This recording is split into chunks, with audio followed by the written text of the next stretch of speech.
নমস্কার বন্ধুরা, পপু কিচেনে আপনাদের স্বাগত। আজকে আমি বানাবো পমফ্রেট মাছের ঝাল। এখানে আমি 3টে পমফ্রেট মাছ একটু ছুরি দিয়ে কাট করে নিয়েছি আর নুন হলুদ মাখিয়ে নিয়েছি।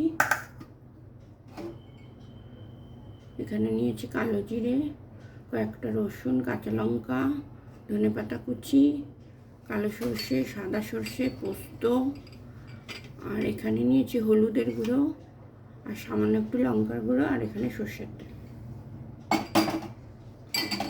কড়াইতে আমি তেল দিয়ে দিচ্ছি মাছ ভাজার জন্য।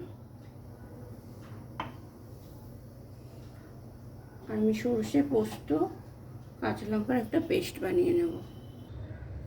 তেল গরম হয়ে গেছে, আমি মাছগুলো ভেজে নেব।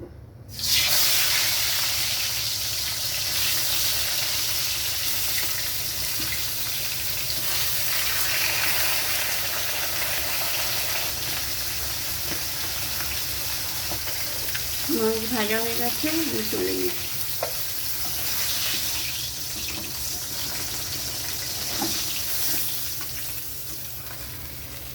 এবার এই তেলেই আমি কালো জিরেটা ফোড়ন করে দেবো। দিয়ে দিলাম কালো জিরে ফোড়ন।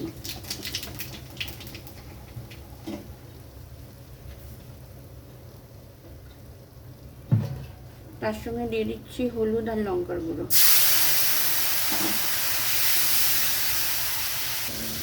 তার সঙ্গে দিয়ে দিচ্ছি সর্ষে, পোস্ত, কাঁচা লঙ্কা পেস্ট।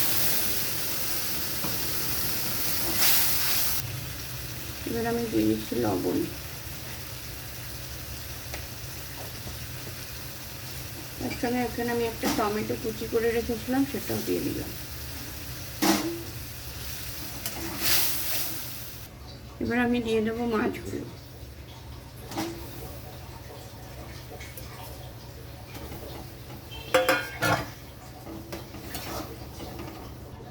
এবার আমি উপর থেকে ধনেপাতা কুচি ছড়িয়ে দিচ্ছি। এবার গ্যাসটা অফ করে আমি নামিয়ে নেব। তৈরি হয়ে গেল পমফ্রেট মাছের ঝাল।